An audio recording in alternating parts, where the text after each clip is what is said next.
Ana Laura, lá de Araçatuba. Padre Fábio, queria saber qual é a posição da igreja sobre essas pessoas que se dizem sensitivas, que falam com os mortos, que conversam com o além.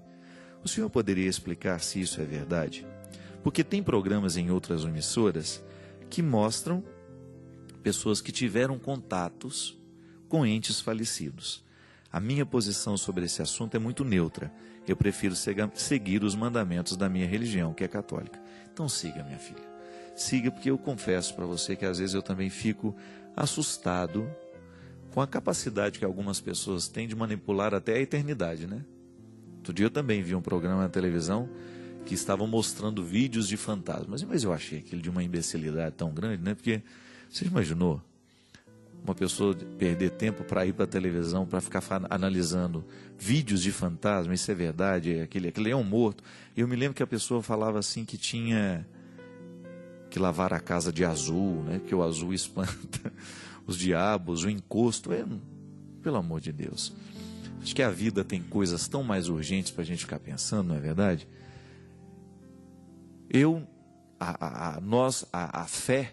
A fé cristã, não acredita que nós possamos nos comunicar com os mortos. A comunhão dos santos sugere coisas muito mais nobres do que isso. Então, muitas vezes as pessoas entram nessas histórias porque estão fragilizadas. E a gente sabe, a parapsicologia explica muitas coisas. Eu me recordo de um curso que eu fiz com o Padre Quevedo. Ele nos mostrava o quanto que algumas pessoas têm o poder. Isso é poder cerebral, isso não é sobrenatural, né? Que nós usamos muito pouco da nossa capacidade cerebral. Então a pessoa ela tem uma sensibilidade tão grande, isso pode ser chamado de sensitivo, né?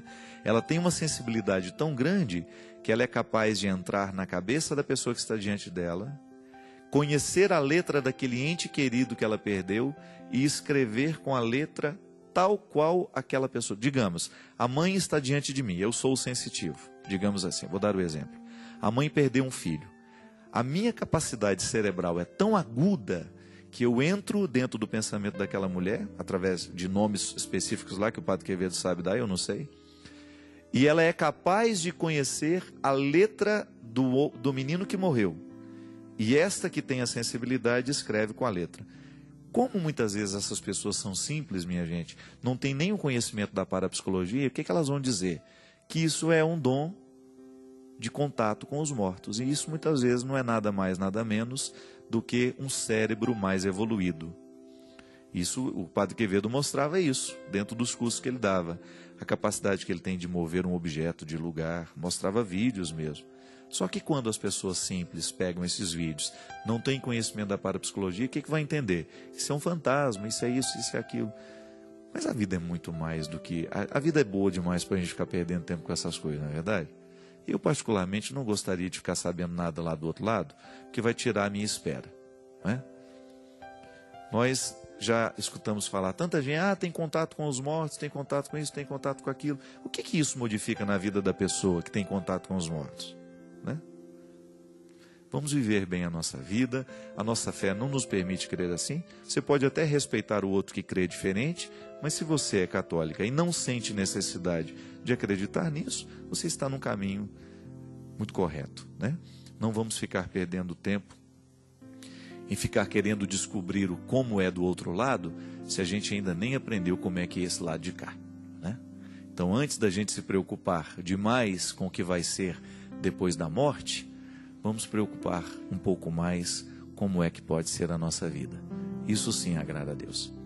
Nós vamos a gente fechar um pouquinho aquela história, né? O Christian estava dando um exemplo de algumas coisas que ele viu também, que ele consegue mirar, que ele considera milagres, né?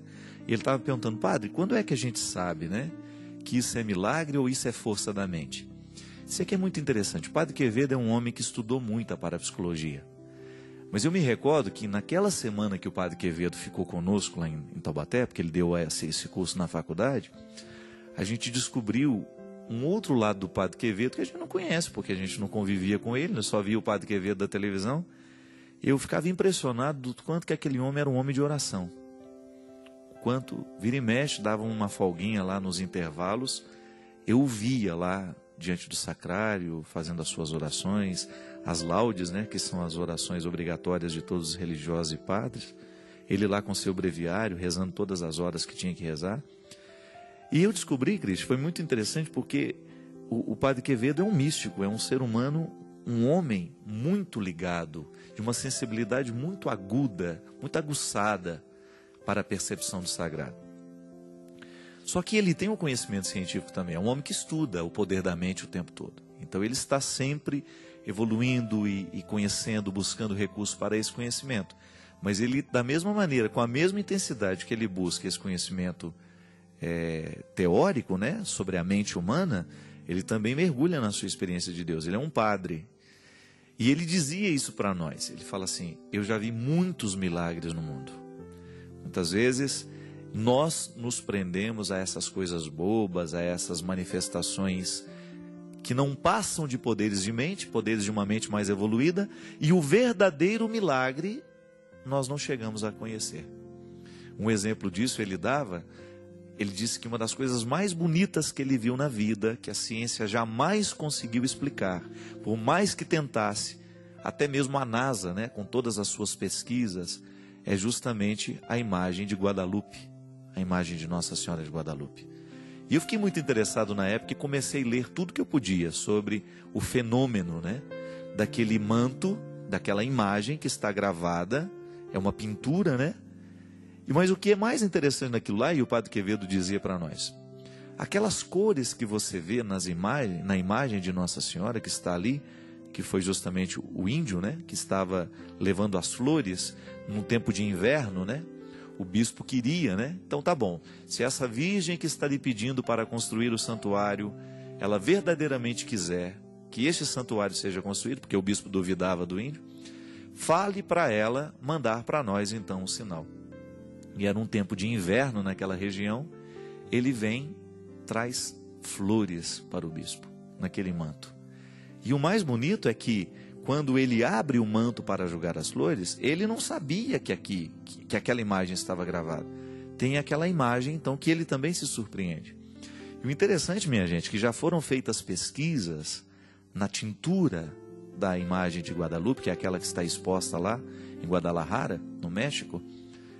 Aquela tinta, ela não pertence nem ao reino mineral, nem ao vegetal, nem ao animal. Então é uma tinta que está ali, mas ela é como se ela não existisse. E aquele quadro, aquela imagem, ninguém consegue detectar, identificar qual é a composição daquelas tintas. Elas não pertencem, como já disse, a nenhum dos reinos. E aí você tem um fenômeno ainda mais interessante, porque quando a NASA começou a identificar, a estudar aquele quadro, começaram a radiografar inúmeras vezes, multiplicar aquilo para tentar chegar à origem daquela tinta, como é que essa pintura está aí, né? Como é que ela pode ser fixada neste lugar? Que é tão frágil esse tecido também, e ele ter durado tanto tempo, ter vencido tantas coisas, ter passado por tantos processos, né? E aí, quando chegaram, foram radiografando, descobriram uma coisa fantástica, que a temperatura daquele quadro oscila 36, 36,5, a pele da imagem. Imagina isso? Então ela tem temperatura humana de quem está vivo. Gente, nós não estamos inventando essa história. Isso é um fato. Você pode jogar aí no Google e pesquisar aí o milagre de Guadalupe, que você vai ter essas informações com um pouco mais de precisão, porque eu estou falando uma coisa que eu ouvi há 7 anos atrás, eu não tenho nem tanta precisão mais. São coisas que eu me lembro dele ter falado. E depois, quando começaram a fotografar os olhos da Nossa Senhora, descobriram que dentro da pupila dilata no momento que joga a luz naquilo. Como se estivesse um olho vivo ali. E o mais interessante, na retina daquela... Imagina isso, vai aumentando. Na retina daquela imagem, porque você sabe que o que você está enxergando fica projetado na sua retina, né? É um processo que eu também não sei entender, mas é mais ou menos assim. Você está dentro dos meus olhos, né? Ou eu estou dentro dos seus, uma coisa assim. E conseguir identificar que retina, na pupila ali daquele olho, existe a imagem de um bispo assustado olhando. Imagina isso. Aí, o padre Quevedo, ele conta essa história, ele se emociona muito, porque ele tem um carinho muito grande por esse fenômeno de Guadalupe.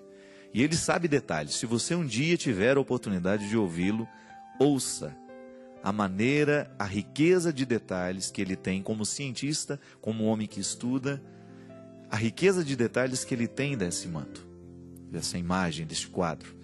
Então veja bem, aí ele sempre diz isso, né? Olha, são muitos os milagres que existem, mas nós ficamos sem conhecê-los. E nós corremos atrás de banalidades, de coisas bobas, de coisas ridículas muitas vezes.